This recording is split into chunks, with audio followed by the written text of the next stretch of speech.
You're listening to The Secrets of Sacred Art, where we unearth the hidden treasures, history, and deeper meanings in religious and sacred art. We're your hosts, Alix Murray. And I'm Kathryn Laffrey.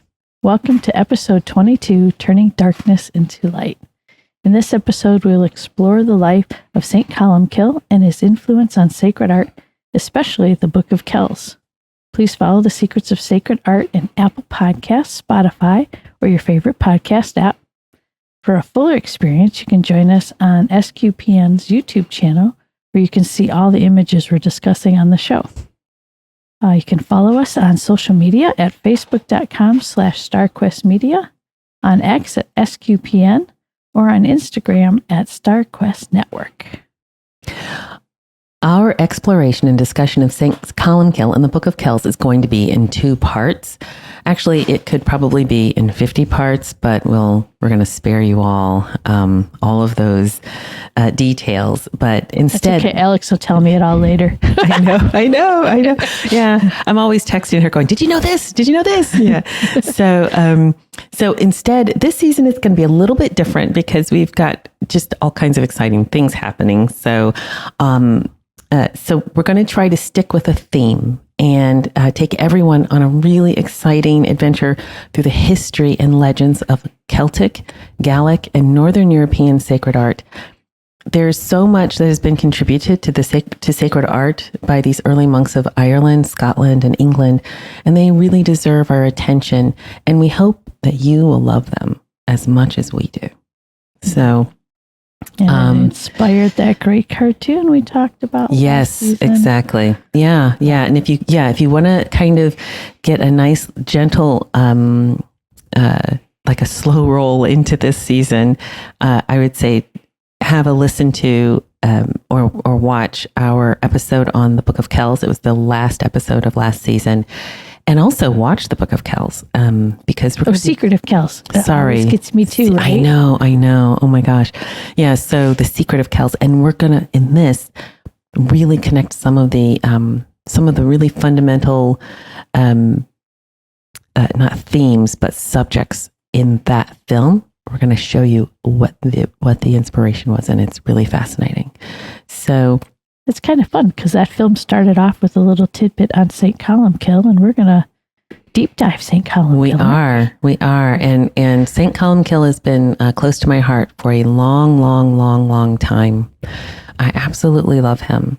And but first we want to talk about where it all started. And it all started on an island off the coast of Scotland called Iona. And I have to say, so this is called the Holy Island. So if you remember, we talked about Lindisfarne, which is the other Holy Island. So Iona and Lindisfarne. Does that get confusing when people say they went to the Holy Island and you got to ask them which one? Do you know what? It's so funny because I think if they're in Scotland, you just assume they're talking about Iona. And if they're in England, you just assume they're talking about Lindisfarne. Okay. But there is a connection, yeah, because St. Aidan was on Lindisfarne, and I think he came from I can't remember which way is around. If he went from Lindisfarne to Iona or Iona to Lindisfarne, I can't remember. You know what? You and I probably have forgotten that we actually talked about St. Aidan's little journey, and I think we had a map for that one too in the Lindisfarne episode, which was that episode 2, 3? That was episode 2. I know. Oh my goodness. And so if you take a look at the map here, we have Iona. It's a very small island, and we'll show you kind of where it is in relation to the other Holy Island at one point. But I am not going to try to pronounce any of these names except the White Strand of the Monk, which is actually where there was a Viking raid and some monks were killed up at that beach. But I couldn't begin to pronounce these words. These just roll off my husband's tongue. It drives me crazy, you know. He's like, "Why can't you it's just this?" I'm like, "Well, because I don't know. I don't know how to say those. I can't make those sounds." He's Scottish and you're not. Exactly. He can make sounds with his, like, the R's and everything that I just can't even begin to do it. But Iona is a small island in the Inner Hebrides off the coast of West Scotland, and it's known as the Holy Island, as I said. And so if we want to go to the next slide, although this is just going to give you an idea of the red arrow is pointing to Iona, and the blue arrow is pointing a little bit. Actually, they've shifted a little bit, haven't they, Kathryn? Okay. Oh, yeah, but just below, just below the blue arrow to the left is Lindisfarne. So that gives you an idea of how they their relationship to each other. But the name Iona is a little bit of a mystery in the same way that Lindisfarne is a little bit of a mystery, although they do have some strong indications of where it comes from. And it might, but Iona might refer to a Celtic mythical figure, or it might be derived from the Old Norse word for island, which is øy, or the Norwegian word for island is øy, and or the Norse word høy, which means something like the island of the brown bear.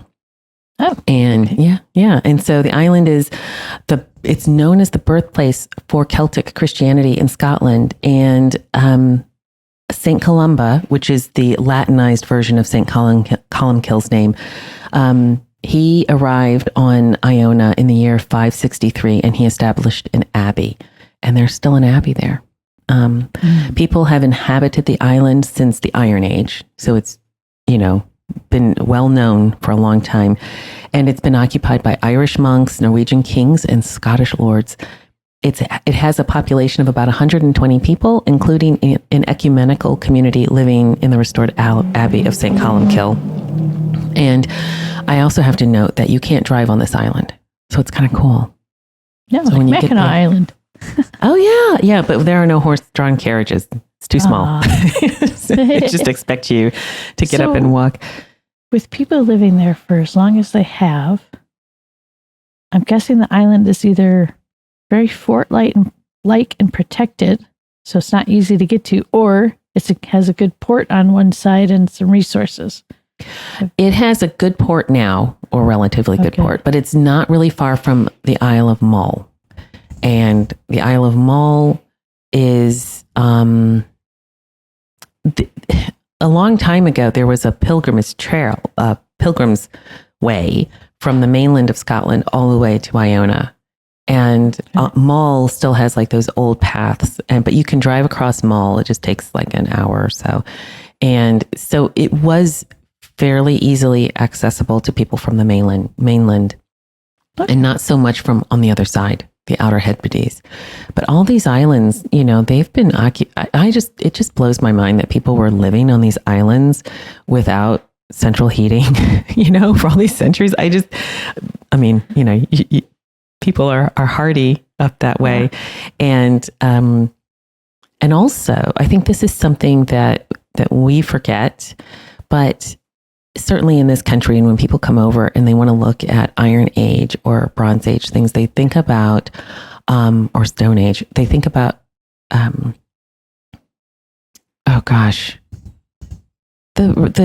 stones in southern, totally is gone. Stonehenge? Thank you. Oh my gosh. Oh my gosh. Yes. So they think of Stonehenge, which is down south, but it seems that the main focus of like religious sites for Stone Age Brits was up north around Scotland. They have the Ness of Brodgar and Scarabray and all these other places. So, in our modern times, and I'm saying modern as in post Stone Age, it's you have to flip it around. So the focus was up north. It wasn't necessarily down south. Although obviously there was a lot of stuff going on down south, but there was a lot going on up north. And I don't know if that was one of the reasons that the early Christians coming over here, the monks, why they wanted to focus up north, because there was already established that these were important places. So, So, So, and one of the things, let's see if you want to go to the next slide. So this is the abbey. It's the restored abbey. And we can look at a couple of these different crosses. And I think everybody, when you think of a Celtic cross, this is exactly what you think of. These are incredibly old. The one in the background is St. John's Cross. It's actually a replica of St. John's Cross. The original is now in the museum and it's restored. And the one in the foreground is St. Martin's Cross. And there is an interesting connection between St. Colmcille and St. Martin of Tours, which we may or may not have a chance to talk about. But do you know how the crosses got their names? St. John's and St. Martin's? It has to do with the figures on the crosses. Okay. So, and so St. John's Cross is considered the first Celtic cross. And what makes the Celtic crosses so unique are, of course, the arches on the tops and the bottom of the arms of the cross.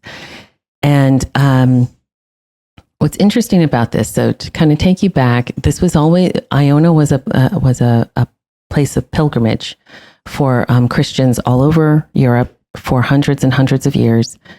The little pathways around from the abbey to various churches and things on the island were lined with hundreds of crosses. Mm-hmm. And in the 1600s, iconoclasts came to the island and they destroyed almost all of the crosses. I think some of them they tried to hide and move, but for the most part, they were smashed. But conveniently, as heartbreaking as that is, they were smashed, but they threw them all in one place. So when archaeologists came back, they were able to put some together. And what's interesting about St. John's Cross, and I don't know if there's another one where you can, another slide. Here we go. So this is the first black and white image is of St. John's Cross as it was before it was restored. So they had to go back in these pile of stones and find the rest of the cross. And then the image on the right is the original St. John's Cross, which has been there since St. Columba. So we're talking about in the 6th century. And so they've put it all together, but you can see where obviously the arches are missing. So one of the things that is almost like, well, it is a myth. It's that the circle that's been incorporated into the Celtic cross has to do with because it's there because the Celts were sun worshippers. And so the early Christians, they wanted to, I guess, integrate the pagan practices or whatever into the Christian imagery. And so they put this circle there. Now, that is not what people believe on the island. And it's funny because I'm told different Catholics here, oh, did you know that this is what people think? And they're like, what? We thought it was there for support. And actually, so the argument there are two different arguments. One is that it's like this pagan thing that they incorporated it into the cross. And the other one is, well, it's really windy and the weather is very, very harsh on these islands in the inner and outer Hebrides. And so in order to support the arms of the cross, they just put these arches. And so which one is true? So, and when I was doing the investigation and research on this, I actually found an academic paper about when they were doing the restoration of these crosses, especially the St. John's Cross, which again was the first one that was done like this. And the arches or the bands around that's making the circle in around the cross was actually made from a different stone. And they found the arches in the rubble from all of those that had been discarded. They fit perfectly in the remnants of the St. John's Cross. They were stones from a completely different place. So they weren't even from Iona. And they could tell by the way they had been chiseled or carved that they were retrofitted. This cross had been damaged a couple of times and had been repaired in the past. And I'm talking about the way, way, way past.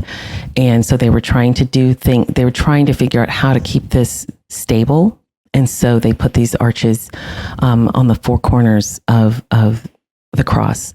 So it's a structural feature. It has nothing to do with anything pagan, which I think is great.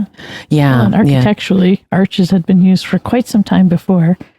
Yeah. Very stable, strong structures. Exactly. What's really neat, though, is the symbol of a circle. This can symbolize God's oneness. Exactly. And so it's really neat to see that symbolism, not only showing strength, but God's oneness. And I think that's really neat. Yeah, absolutely. Absolutely. So it really is fascinating how something is, the genius of they're very practical people. You have to be practical when you're living out on islands like this. You have to be practical, and so this was a practical solution, and it's a beautifully practical solution. Mm-hmm. And I don't know where the idea of the that it had something to do with sun worship. I don't know. I was like, don't you need to? Why would they worship something they never saw? That bad up there, huh?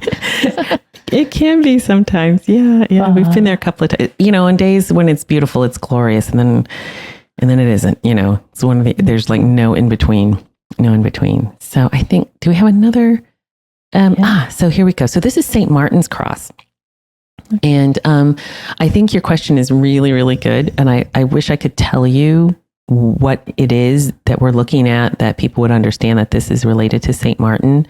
Mm-hmm. I don't know what that is, but you can see, obviously, and look at here how they've got the arms are much shorter. And that was probably another innovation just for practical reasons.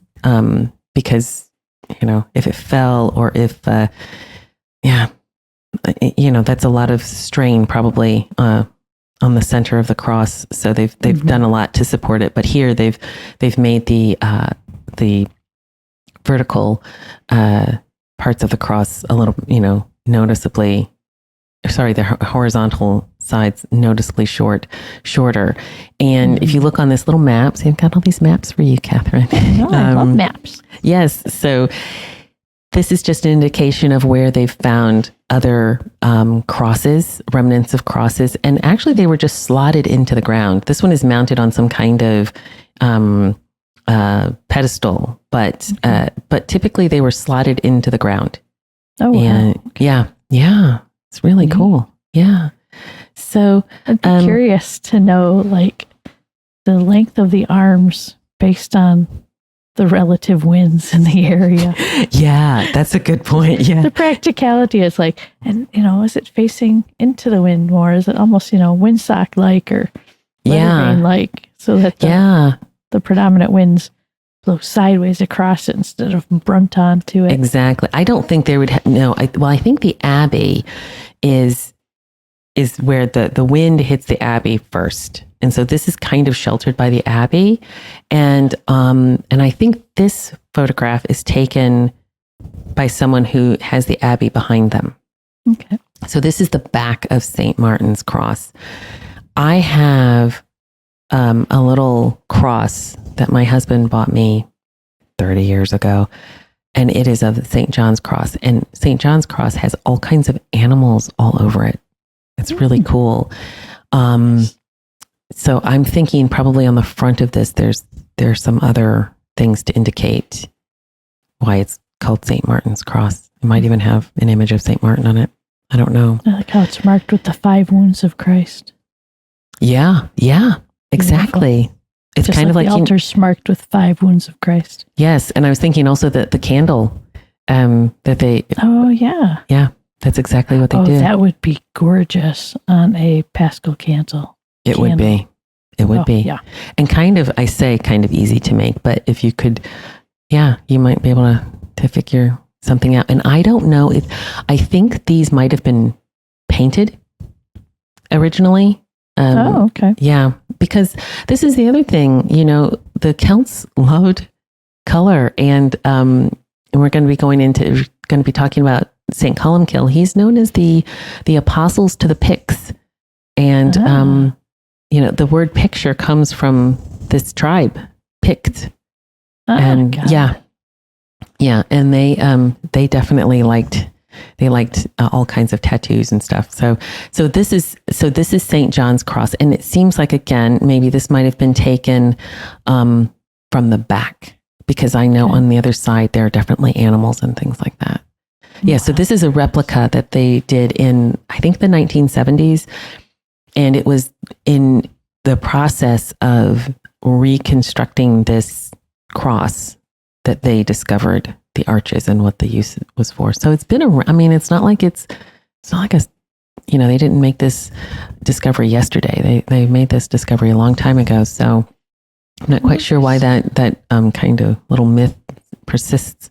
But no, glad to. Yeah, there's an academic paper to support my argument. You go, girl. There you go. Yeah. So let's see. So now I think if we go to the next image, here we go. And this is who we're talking about. St. Columcille. Again, some people might know him as St. Columba, but over here he's mostly known as St. Columcille. And he was born, his birth name was Crimthon, which means fox. So he's the fox. I always imagine he probably had like a ginger beard and everything, but I don't know. And he was born on or around the 7th of December, 521. And he was ordained a priest in 551. And he studied under Saints Finian of Morville and Finian of Clonard. He's a descent of Niall of the Nine Hostages, who was a high king in Ireland. And he's the patron saint of the city of Derry in Northern Ireland, poets, bookbinders, and he's invoked against floods. And maybe that's because there's probably some flooding on the island. What can I say? And so the name Columcille means dove, or the dove of the church in Old Irish. And he took his religious name when he became a monk.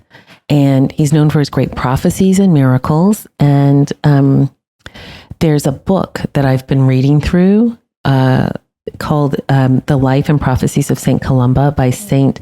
Adaman. And this was written by his predecessor, his successor, and Iona. And so it's just like within one generation of his life. But it's what's interesting is he writes about all kinds of stuff, like, the holy man and the angry pig, those are the titles of his, of what happens, like in the miracle of the pail, the bucket or whatever. And so going through that, like when, if you have like a ton of things to do, what do? You sit down and you read this really interesting life of St. Columcille, which is what I was doing. But what's interesting is there's one story about St. Columcille, and he went to visit some pagans who were being harassed by a monster in the Loch Ness. And St. Columcille, the Loch Ness monster. Yes, it's actually the earliest mention of a monster in Loch Ness ever. And this was in, like I said, now I'm going to have to re-listen to Jimmy Akin's Mysterious World about the Loch Ness monster. Well, if it was there, look, it's not going to be there because St. Columcille told him to skedaddle, so he's not there anymore. Oh, okay.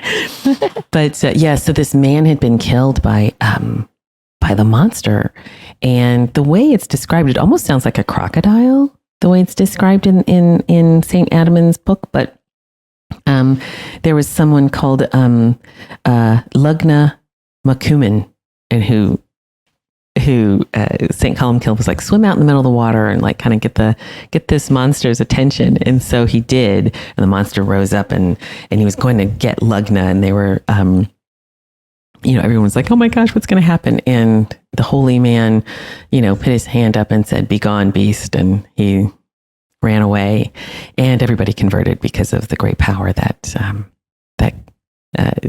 St. Columcille showed through his faith and his love for God and man. But let's take a look at some of these images of St. Columcille. And the middle one is by an American artist, Daniel Matsui, and I love how he's really brought in some of these Celtic elements that we know so well, of the knots and the fish and everything. And the other two are they're from Scotland. These other two are from churches in Scotland, and they're very different styles. But you can see, at least two. The two on either side have the dove, which is going to be referencing Colmcille's name. But I think if you look very closely, right at his in the middle one, his crozier actually has a bird head at the top. And another symbol that he's associated with is a stork. Apparently he had a pet stork or heron or something like that. So. Oh, that's right. You did a little embroidery project not too long ago. I did. Actually, it was long ago. It was like 4 years ago. Yeah. Oh my gosh. No, not that long ago. I know. I remember helping you lay out the storks. I know. Yeah. So I don't know. Did you want to make any comments on some of these, Kathryn, or what kind of jumps out at you? In Daniel Mitsui's work, where I don't know if there's a boat that Columcille is on, but when you told the story, it made me wonder if this isn't also the beast at his feet, Yeah. We'll have to ask Daniel, because surprise, surprise, we're going to interview him in a couple of weeks. Yeah, that'll be exciting. Yeah, we will have to ask him about that. Is he referencing that? And although it could be like they went out onto Iona on these boats, I cannot remember what they were called. They weren't coracles, but they sounded like they might have been coracles. I couldn't pronounce the word. Is probably why I just decided to forget it. And so it could have been like a reference to that book, or it could be definitely a reference to the monster. So yeah, we'll have to ask him. We'll have to ask him. Oh, yeah. But Saint Columcille was a great lover of books, which is why he's the patron saint of bookbinders. And so much so that he secretly copied one of the Gospels that was at the monastery of Clonard. And the legend has it that his fingers provided the light that he needed to make the copy. And when the abbot, St. Finian, who was his,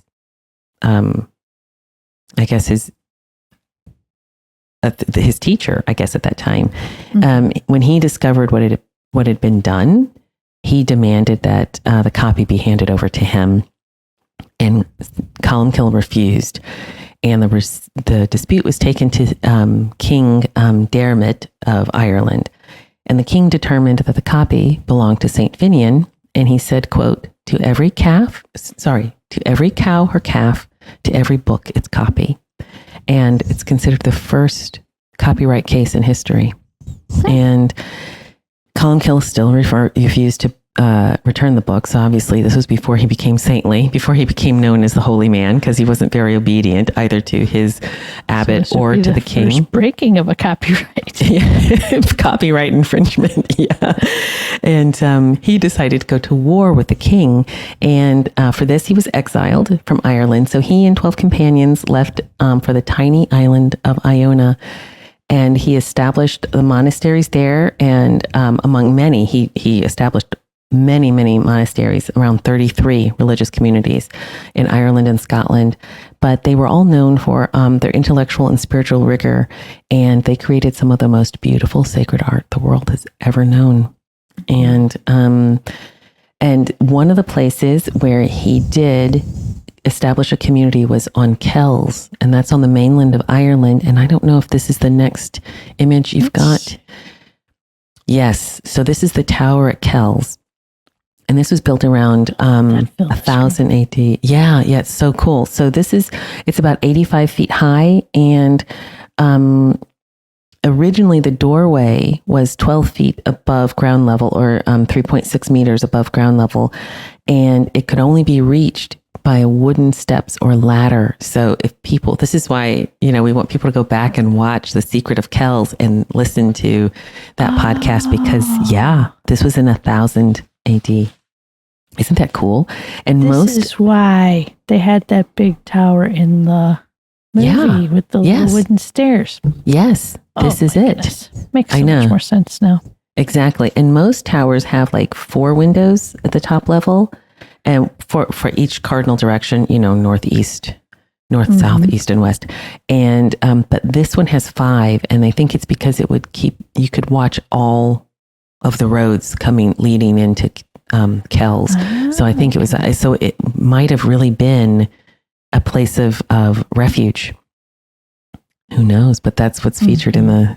When I found this, I'm like, oh my gosh, there's actually a tower. Yeah. So, so going back to Saint Columcille, he was the abbot of Iona, and he held political sway in Ireland, Dalrieta, and the Inner Hebrides, and I think that was known as Pictland. So the Pictish tribes were. And he ordained King Aidan, not Saint Aidan, of Dalrieta, and he negotiated treaties and spoke on behalf of the church. He had a reputation for possessing a very fiery temper, as we know from the war he started. But he was renowned for being a faithful monastic administrator, a scholar, and a poet. In fact, he was considered to be of the highest class of poets in Ireland. I don't know a whole lot about that, but from the little that I'm gathering, it's so like there's just so much to learn. But that's almost like it's so like Middle Earthy in a way. It's these people have these like a high poet, and I'm thinking about Bilbo at Rivendell. He was writing all these poems, and everyone and the elves just had this reverence for him because of his poetry, and of course poetry was so important to the elves. So this is, I think, Tolkien was drawing on all these inspirations, but there really were high poets and bards and all kinds of. I just love the storytelling was so important, and I think that is one of the reasons there is such detail in the artwork, in Celtic artwork, is because stories were so important and detailed and beautiful. And so they were, of course, going to bring that into their visual art as well. And a crazy little fun fact that I learned.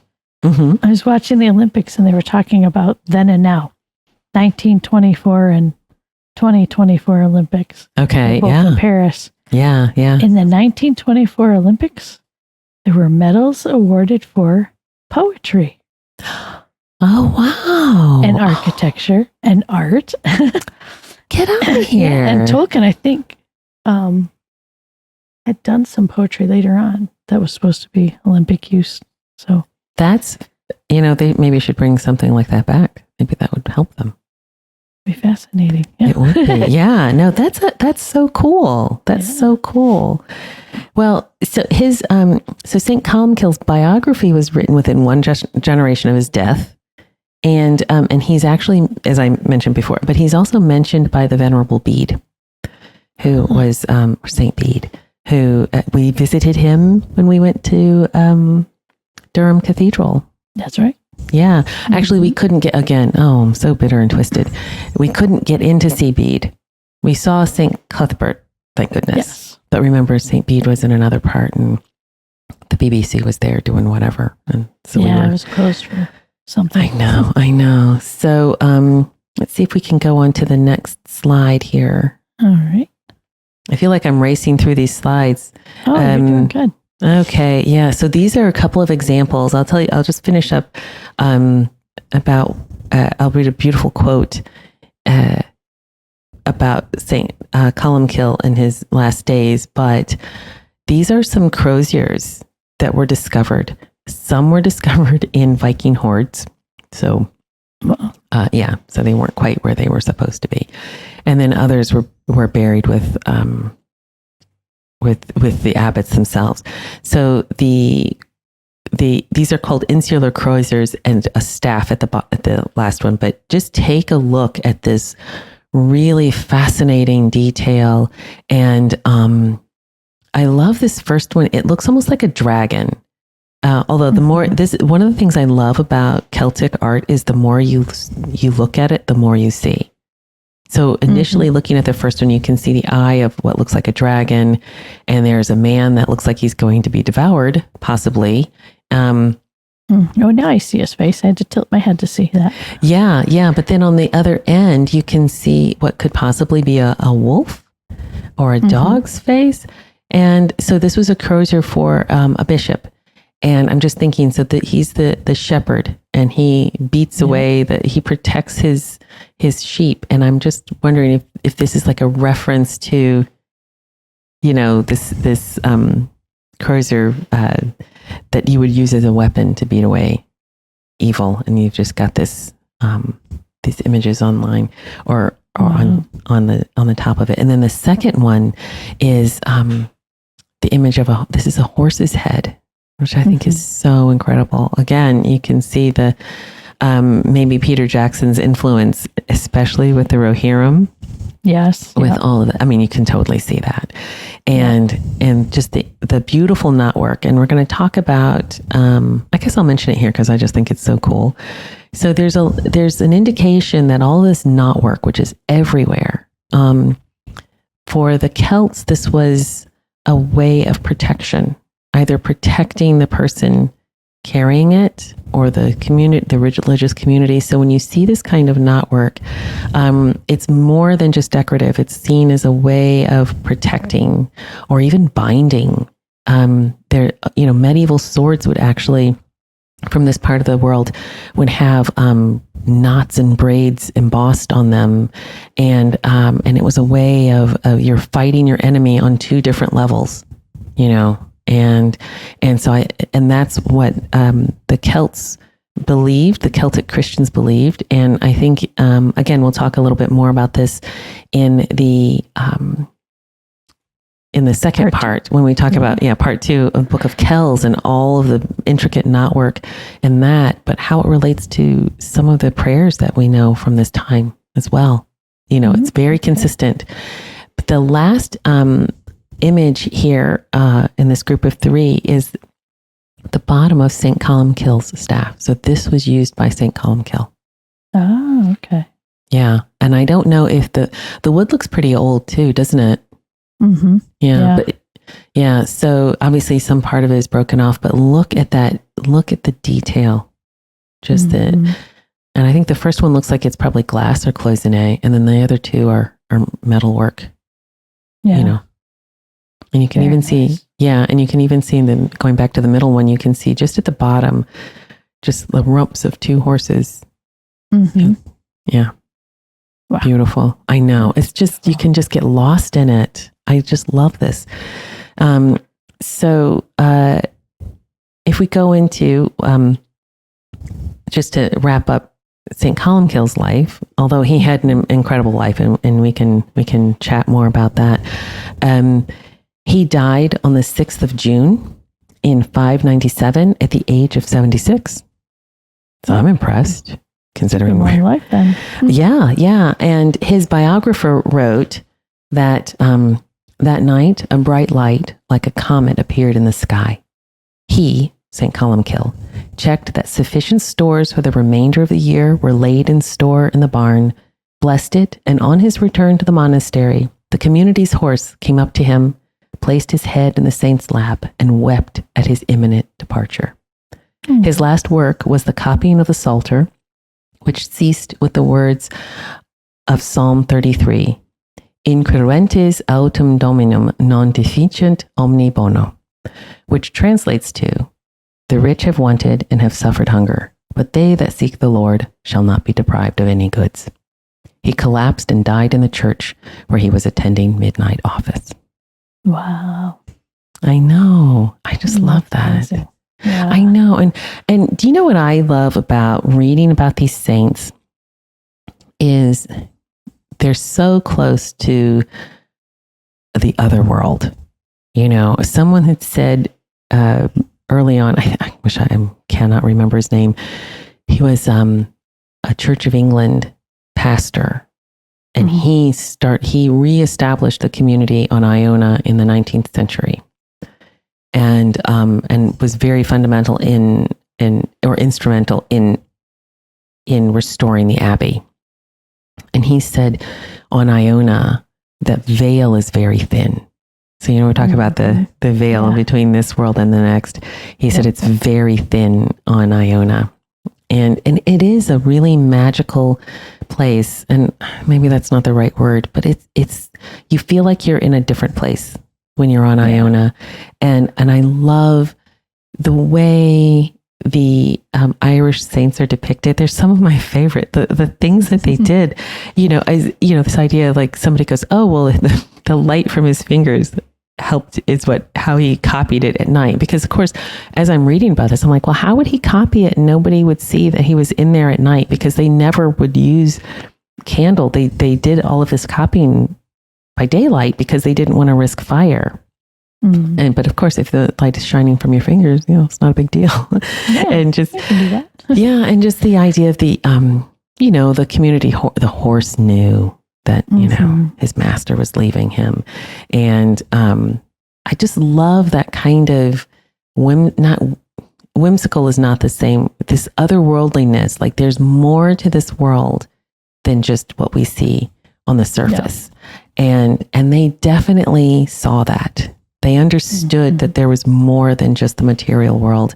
And quite frankly, out on some of these islands, I think you would see a lot of stuff.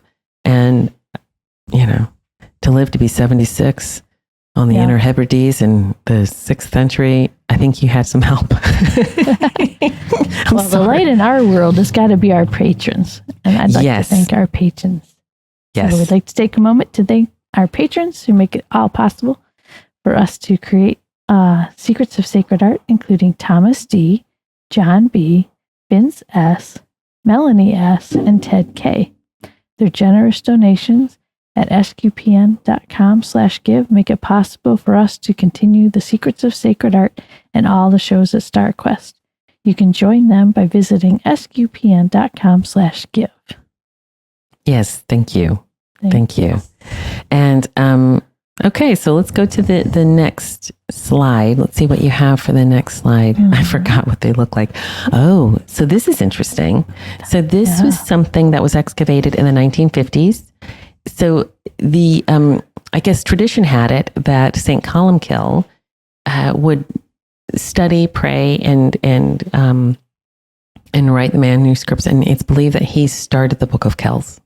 So, but they speak of him doing all this stuff on a little hut on the top of a small hill. And in the 1950s, some archaeologists discovered remnants of a hut. But at that time, they didn't have... Hey, that was in the cartoon. Was it? Was it? Yeah. Yeah, there was a little hut on top of a hill. Oh, okay. That's right. Yes, you're right. You're right. It wasn't with Columcille, though. They had it with Aiden and the main character, Brendan. Brendan. Yeah. Brendan. Yeah. That's kind of cute. Exactly. Well, I have climbed this hill. It's not very high. And, but they found the remnants of I guess ash and birch wood or something to indicate there might have been some kind of structure there. And, but they didn't have the radiocarbon dating that we have today. So I think it was probably in the late 90s or early 2000s. They were able to date these bits of wood, and it dates back to the 6th century. And so now they're pretty sure that this is where St. Columcille and probably his predecessor and his successor probably used that hut for writing, studying, praying, everything. So this is on the island. Yes. Yeah. And is that the monastery off to the left? That's the abbey. Yeah, that's the abbey off to the left. Yeah, yeah. Okay. And is that looking toward the mainland? It is, yeah. Okay. Yeah. Cool. So this is where, like, if you look down at the lower right-hand side, you can see some rooftops. So when you go across from the Isle of Mull to Iona, and by the way, the water is crystal clear. You can see all the way to the bottom. It's just stunningly beautiful. And you kind of the ferry docks, and you get off the ferry, and everyone kind of trudges up, and you kind of trudge up a little path. It's not too far, and then there's the abbey. Nice. Yeah, yeah.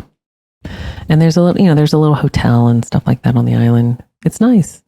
Nice. Yeah, and you can walk around. There are remnants of different old churches there still, and they've discovered some very old tombstones that have been carved with different crosses. And there's one called St. Margaret's Cross, and it's really beautiful Celtic knots all over the place. It's really beautiful. My husband has one that he wears all the time. I'll have to see if I can get him to take it off so I can take a photograph of it and everyone can see it. Yeah. So, so St. Columcille and his monastic order have blessed the church with some of the most extraordinary sacred art, as we said, that, we've ever known. And they really beautifully incorporated an art that existed in Celtic culture. And I don't know if we go to the next slide, there we go. And they used the art that the Celtic culture already had when they were evangelizing them. And they used that art to speak of the glory of God and the dignity of the people with whom they were interacting. So they didn't destroy their culture. They brought it in because, that which is true you keep. And clearly there's something true and beautiful about this artwork. And that's what sacred art is meant to do. And I wonder if that's why it's so appealing to people, is because Celtic sacred art does exactly what sacred art is supposed to do. It dignifies the people viewing it, and it elevates, and it gives glory to God. So the first two, so if you're looking at these images, and obviously this is really going to be an episode that you want to look at the videos, because I've had a lot of them, and there's just so much to look at, and it's so interesting and beautiful. So the first two images, the first image is one that I took on the mainland of Scotland last year. And I know, Kathryn, you'd mentioned it was a hot air balloon and a bird. Yeah, I don't know what that is. Nobody knows what it is. We just don't know. So this would be say a tree on a hill or a hot air balloon. There you go. Or it could be the sun. I don't know. Who knows? We could speculate. We could really. It looks like a flower. But and then at the bottom of that very enigmatic image is a bird. You can see probably a bird of prey because it's got like a little hooked beak. And then the middle one is. Hold on, Alex. Go back to the first one for a second in thought here. Yeah. Looking at the one hot air balloon flower tree, whatever we're going to call it. Yeah.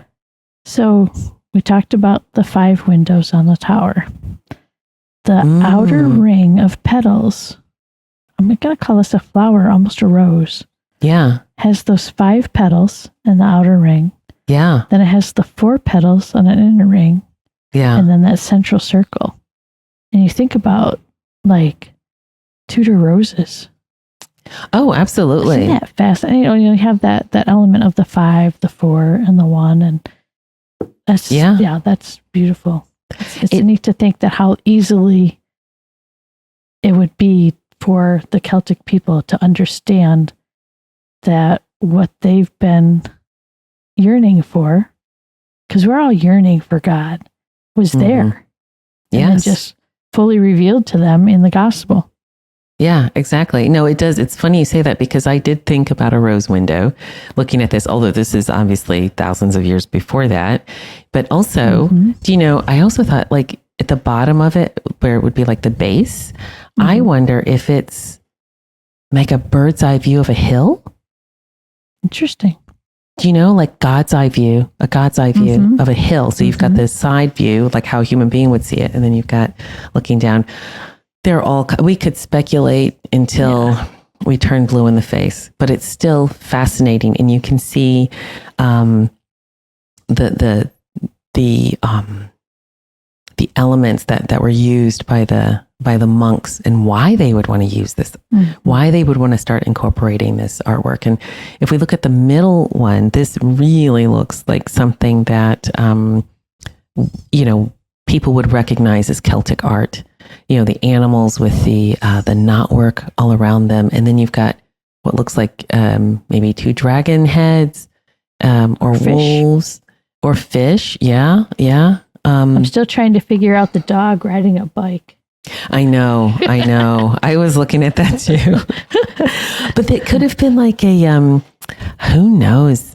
Again, really, really, for us, it's mysterious. It's a mysterious,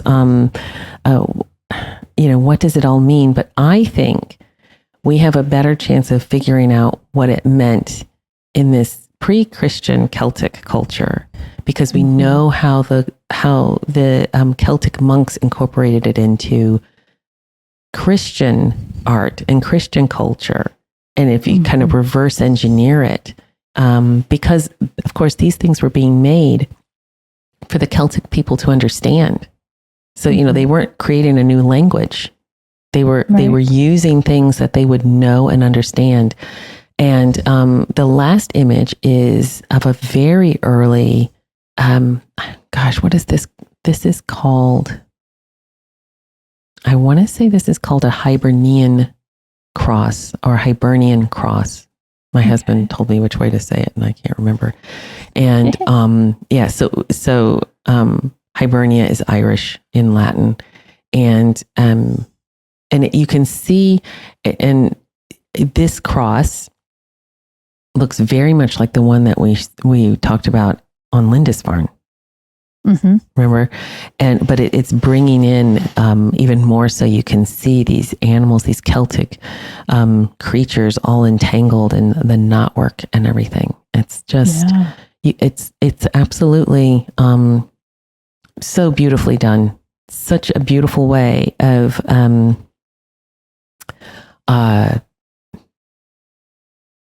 bringing something from a culture that was so easily flows into Christian art. And there are to see what our viewers think of these different images. Join us on Discord and tell us what you see, or maybe a little tidbit that we haven't discovered yet. That would be so helpful. Yeah. Yeah. I really think even though I'm not a big proponent of AI, but it would be interesting to put these images in and just see what keeps coming up repeatedly and what that might mean. I'd be afraid of some of what it would say. That's true. Because it's not like AI is its own thing. It's like what people say. It's just going to spit out what you put in. But I'm just thinking like, oh well, this there are these different images of like discs and things like that. That's I'm not talking about trying to, but there's something that comes up to figure out the code, because it definitely is a code. This is not done just for decoration. And it comes from a time and a place that is so remote. But as I said, the veil is very thin in these places. And these saints were just extraordinary. I mean, they just, I guess, obviously saints are the kinds of saints we have are the kinds of saints we need for the times that we're living in. But these were the saints who were putting cracked eggs back together. They were,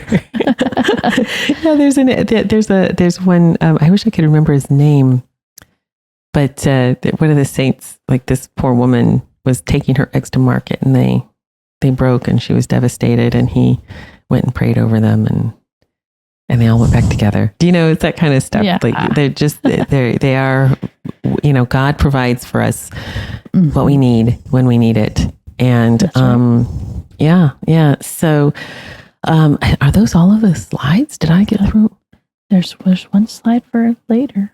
Oh yeah. Slides. Yeah. So so as I said, this was just a little taste, and I wanted to give people a little bit of an introduction of the people who created the Book of Kells before we delved into the Book of Kells, because I think they both need like standalone episodes, and and because these works don't just spring out of thin air, ex nihilo. There's a foundation there. There's an understanding of what I think is interesting is with some of the crosses that we've looked at, and not only the crosses, but also in the Book of Kells, there is a very high level of understanding of Scripture and theology. And we look at the beauty of it, and we don't know how would they have related this to Scripture, because they would have. this is what I'm saying. Like, if you could figure out, okay, this is what is going on, you can figure, oh, this image means this, or this image means that. And then you kind of reverse engineer it to some of the older ones to maybe understand how they would have how they would have viewed this and how what this was communicating to people. Because I remember when we were in Scotland, I was talking to a lady whose husband was a pastor in, I think they were Presbyterian, but they lived in the area where they had all of these different Pictish carvings. And she goes, oh, maybe this was art for art's sake. And I was like, no, they weren't doing art for art. That is such a modern idea. And art for art's sake actually turns out to be no art. Yeah. It's like such a bad idea. This all meant something. And, they had the effort that they had to put into this, carving these things and designing this and the tools that they had. And we're going to talk about the tools they had and some of the tools we think they might have had, which is also fascinating about the Book of Kells. Very, very cool stuff. Yeah. So speaking of the Book of Kells, so it's believed that St. Columcille did work on it himself, some of the earlier parts. And I showed you in that little hut. So when you think about it, you go to Iona and you climb that little hill, you could be standing in the same place where this saint started that book. Mm-hmm. I mean, yeah. I know. That's what pilgrimages are for. Yeah. Good places for an artist to go visit too. Yes. Some inspiration. Exactly. Yeah.